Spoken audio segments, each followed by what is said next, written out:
And for today's video, we're going to talk all about our expenses in Korea. So, ito yung mga initial expenses pa lang namin before kami mag-Korea. So, yung mga nabook naming flights, tickets, and such. Insurance, tas yung mga cloak purchases namin. So, let's start with our Airbnb. Actually, naghahanap kami ng hotel, pero ang dami ng mahal sa Myeongdong area. Tsaka since inintay namin kasi magkaroon muna ng visa, tsaka kami nag-book, naubusan na rin kami ng mga dates na available. So, sobrang konti na lang talaga ng mga choices namin na budget-friendly. So, inakuha namin Airbnb. It's in along line 2. 4 minutes walk lang siya sa train station. Malapit lang din siya sa Myeongdong. So, this is for 5 nights. We booked it for 16,060 pesos. That's for 2 packs. So, roughly 8,030 pesos each kami ni Rov.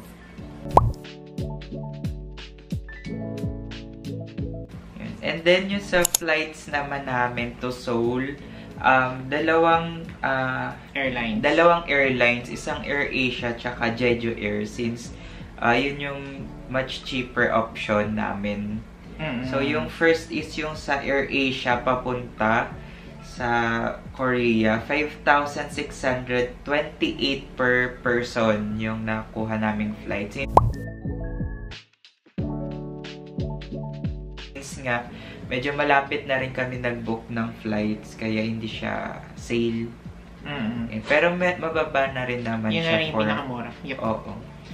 So, yung flight naman namin pabalik to Manila, this is on October 23, Monday, via Jeju Air, 5,375 per pax. More or less, mga 11K yung balikan. Oo, balikan. Ayun.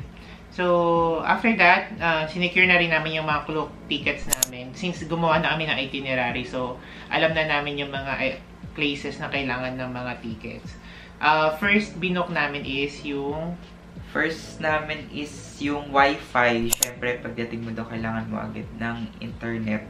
So, Wi-Fi na lang binili namin, hindi na SIM card kasi mas mahal yung kapag SIM card. So, 786 pesos lang siya, 6 days na unlimited internet na siya. Yep. So, yung next naman namin na binook is yung Enseoul Tower. Hindi na namin kinuha yung yung may cable car. Magbabas na lang kami papunta doon since meron kaming isang itinerary na magka-cable car kami. So, yung Enseoul Tower, observatory lang to, 1,610 pesos for 2 packs na. So, roughly mga 800 each lang siya. Then, next is yung nakita namin sa Klook, meron silang parang ano ba to? Tour. Meron silang tour na pwede kayong mamili hanggang ilan yung gusto nyo. Kasi meron pang ibang kasama, like hanggang 5 tourist spots or hanggang 6 pa yata. Pero pinili namin yung 3 lang, which is yung Nami, Alpaca, and Rail Bike. So, ano siya, 7,120, dalawa na yun. So, roughly, mga 3,000 plus each. Yeah. So, chinus na lang namin yung Klook Tour kasi mas mahal mag-DIY kasi sobrang layo nung area, Nami Island, tsaka yung Alpaca World. So, mas mura yung Klook Tour. So, yun na lang yung pinili namin. Tsaka yung sa Klook kasi, meron na siya kasamang from Seoul hanggang doon na sa Nami. Tsaka pabalik. Tsaka yung mga yung binabayaran, included na rin. Like yung sa transpo sa Nami, yung bangka doon. All in na yun. Wala nang kasamang food. So, pwede na rin siya. So, total ng Klook purchases namin, yung Wi-Fi and Seoul Tower, tsaka yung tour sa Nami Island, na is 9,156 pesos for 2 persons. So, roughly mga 4,758 pesos siya each.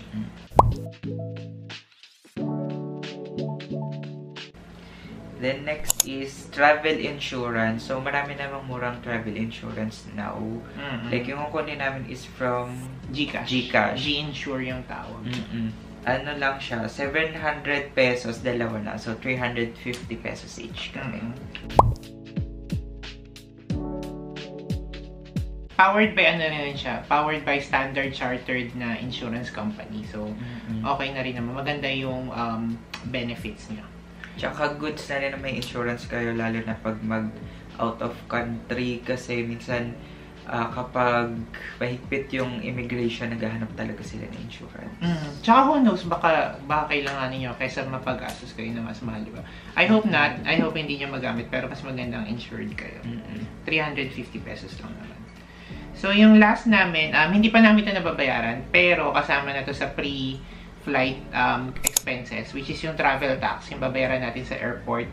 1,620 pa rin naman siya per person. So, yun.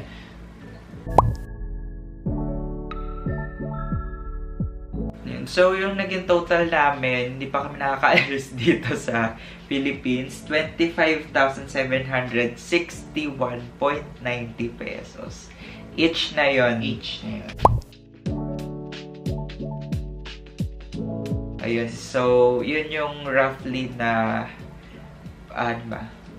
magagastos nyo before going to Korea. Wala pa kami doon mga attractions like, ano ba yun? Mga Lotte World. Mga Lotte World, ganyan. Hindi na namin siya pinili puntahan. And like, yan yung iba. Basta yun lang yung mga pinili na namin para medyo budget friendly.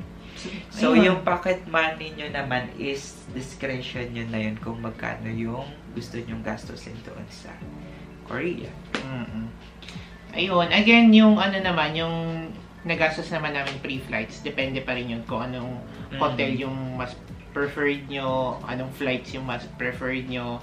But I think, for 6 days sa Korea, 25,000 each pre-flight expense, I think medyo okay na rin. Okay na rin naman siya. Considering na mahal din talaga sa Korea. Yeah, mahal din sa Korea. So, that's it for our video for today. Again, I'm Rob. Thank you for watching. Hope to see you in the next vlog. Bye! See you in Korea.